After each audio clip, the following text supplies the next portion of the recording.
बनी इसराइल में एक निहायत ही पाकबाज हसीनो जमील नौजवान था जिसके हुस्न की मिसाल न थी। वो टोकरियां बनाकर बेचा करता। इस तरह उसकी गुजर बसर हो रही थी। एक रोज वो टोकरियां बेचता हुआ शाही महल के करीब से गुजरा। एक खादिमा की उस नौजवान पर नजर पड़ी तो वो फौरन शहजादी के पास गई और उसे बताया कि बाहर एक नौजवान टोकरियां बेच रहा है।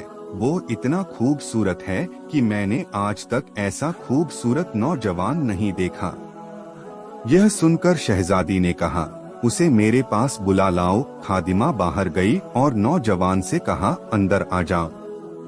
नौजवान समझा शायद इन्हें टोकरियां चाहिए, बस वो उसके साथ महल में दाखिल हो गया।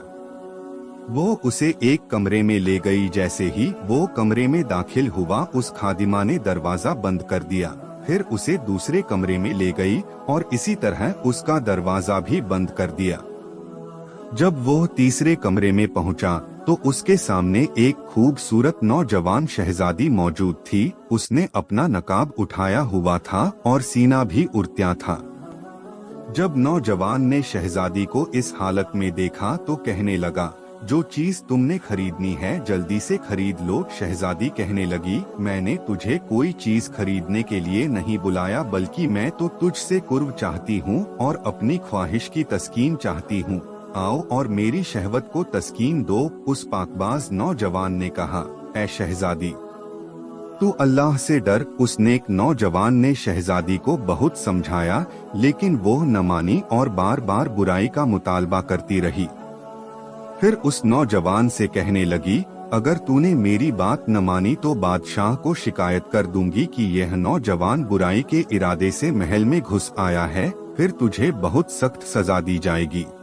तेरी बेहतरी इसी में है कि तू मेरी बात मान ले और मेरी ख्वाहिश पूरी कर दे। नौजवान ने फिर इनकार किया और उसे नसीहत करने लगा। बिल आखिर जब वो बाज न आई तो उस अजीम नौजवान ने कहा, मैं वुजू करना चाहता हूँ, मेरे लिए वुजू का इंतजाम कर दो। यह सुनकर शहजादी बोली, क्या तू मुझे धोखा देना चाहता है?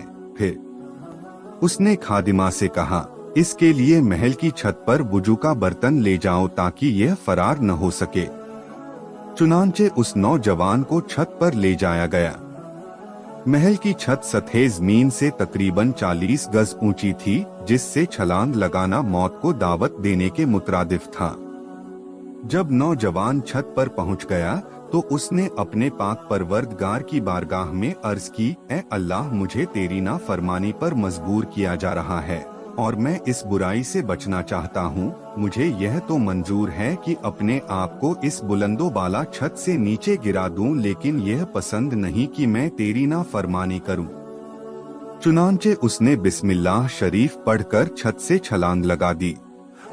अल्लाह ने एक फरिश्ते को भेजा जिसने उस नौजवान को बाजू से पकड़ा और जमीन पर बड़े सुकून से उतार दिया और उसे किसी किस्म की तकलीफ न हुई। नौजवान ने अल्लाह की बारगाह में अर्ज की, ऐ मेरे पाक परवरदिगार, अगर तू चाहे तो मुझे इन टोकरियों की तिजारत के बगैर भी रिस्क अता फरमा सकता है। ऐ मेरे परवरदिगार, मुझे इस तिजारत से बेनियाज कर दे। जब उसने यह दुआ की तो अल्लाह रब्बुल इज्जत ने उसकी तरफ एक बोरी भेजी जो सोने से भरी हुई थी। उसने बोरी से सोना भरना शुरू कर दिया, यहाँ तक कि उसकी चादर भर गई। फिर उस अजीम नौजवान ने अल्लाह की बारगाह में अर्ज की, ऐ अल्लाह, अगर यह उसी रिस्क का हिस्सा है जो मुझे दुनिया में मिलना था तो इसमें बरकत अता फरमा, और अगर यह उस अजर का हिस्सा है जो मुझे आखिरत में मिलना है और इसकी वजह से मेरे आखिरत के अज़्म में कमी होगी तो मुझे यह दौलत नहीं चाहिए। जब उस नौजवान ने यह कहा तो उसे एक आवाज सुनाई दी, यह जो सोना तुझे अता किया गया है यह उस अजर का 25वां हिस्सा है जो तुझे इस गुनाह से सब्र करने पर मिला है। तो उस अजीम नौजवान ने कहा, ऐ मेरे परवरदिगार, मुझे ऐसे माल की हाजत नहीं जो मेरे आखिरत के खजाने में कमी का बायस बने। जब नौजवान ने यह बात कही तो वो सारा सोना गायब हो गया।